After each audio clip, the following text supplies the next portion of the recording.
Breaking news है नासिन अवां सां शेयर कई पिया। सिंध में इंसानी सलामती आमदनी जी सूरतयाल बेहतर करार ॾिनी वई आहे।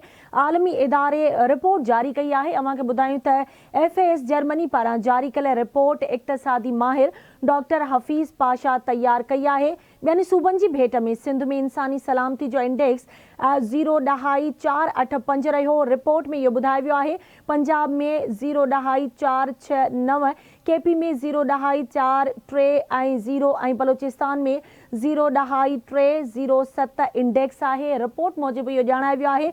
रिपोर्ट मूजिबि सिंध में फ़ी माण्हू जी आमदनी बि ॿियनि सूबनि जी भेट में वधीक आहे, जॾहिं त सिंध में फ़ी माण्हूअ जी आमदनी ॼाणाई वई आहे ॿियनि सूबनि खां वधीक। KP में बि जेको आहे त 20,000 रुपया, बलोचिस्तान में बि ॼाणाई वई आहे सभ खां वधीक गुरबत बलोचिस्तान में 71% ॿुधाई वई आहे। रिपोर्ट में इहो ॼाणायो वियो आहे, जॾहिं त ख़ैबर पख्तूनख्वा में 49 ऐं सिंध में 43% ऐं पंजाब में 32% ॼाणाई वई आहे। अहम ख़बर नाज़रीन अवां खे ॾियूं पिया। सिंध में इंसानी सलामती ऐं आमदनी जी सूरतयाल बेहतर करार ॾिनी वई आहे।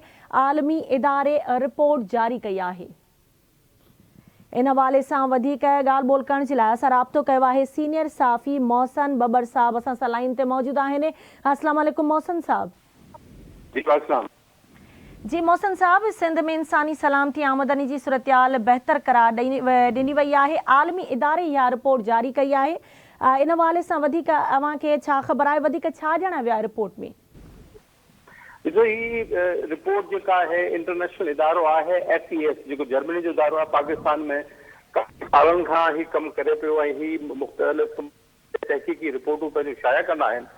ऐं हिन भेरे जेका तहक़ीक़ी रिपोर्ट तयारु कराई उहा पाकिस्तान जे मशहूरु आलमी इक़्तिसादी माहिर जेके जिन जी आलमी मंसाब आहे डॉक्टर हफ़ीज़ पाशा साहब, उन पारां इहा रिपोर्ट तयारु कई वई आहे। ऐं इन रिपोर्ट में पहिरियों भेरो इहो करार ॾिनो हिन में जेके इंसानी सलामती जो इंडेक्स आहे, जेको हिकिड़ो इंटरनेशनल इंडिकेटर आहे ह्यूमन डेवलपमेंट जो, उन में सिंध खे ॿियनि सूबनि जे भेट में सभिनी खां बहितर करार ॾिनो वियो आहे, जंहिंमें उन खां पोइ पंजाब, उन खां पोइ पख्तूनख्वा, उन खां पोइ बलोचिस्तान जेके आहिनि आया आहिनि। इंसानी जेका सलामती जी इंडेक्स हिननि कई आहे। इन रिपोर्ट में ई वॾी हैरानकुन ॻाल्हि साम्हूं आई आहे, बल्कि इहा सिंध जा माण्हू चवंदा रहिया आहिनि, सियासी पार्टियूं चवंदियूं रहिया आहिनि त सिंध जी इनकम सभिनी खां बहितर आहे, पर उनखे उनजे भेट में रेवेन्यू नथो ॾिनो वञे।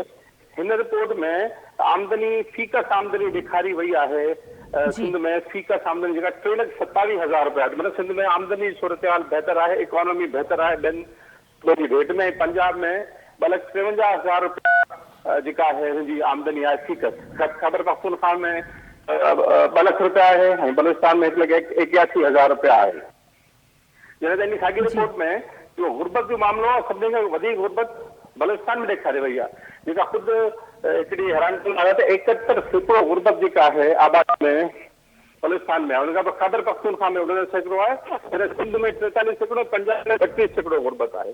तंहिंजे करे सिंध में जेका ह्यूमन डेवलपमेंट जी सूरतहाल जेका पाकिस्तानी माहिर आहिनि ऐं तमामु मञा वेंदा आहिनि, हुनजे अंगनि अखरनि खे, हुननि जी रिपोर्ट्स खे हर हंधि तस्लीम कयो वेंदो आहे। पाकिस्तानी पॉलिसी मेकर रहिया आहिनि, मिनिस्टर फाइनेंस बि रहिया आहिनि।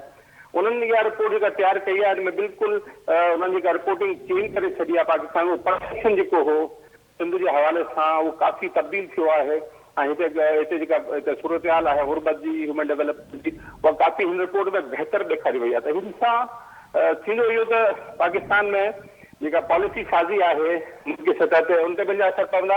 ऐं ख़ासि तौर ते हाणे इलेक्शन जेका अचे पई, इन में सियासी पार्टियूं इन रिपोर्ट जे हवाले सां, ख़ासि तौर ते जेका पीपल्स पार्टी आहे, छाकाणि जी हुकूमत रही आहे, उहा इन रिपोर्ट खे इस्तेमालु कंदा ऐं इन जा नंबर जेके आहिनि ॿुधाईंदा माण्हुनि खे त असां वटि सूरतहाल वधीक बहितर आहे। ठीकु आहे, अवां जी वॾी महिरबानी मोहसन बबर साहब, आवाज़ न्यूज़ खे टाइम ॾियण जे लाइ।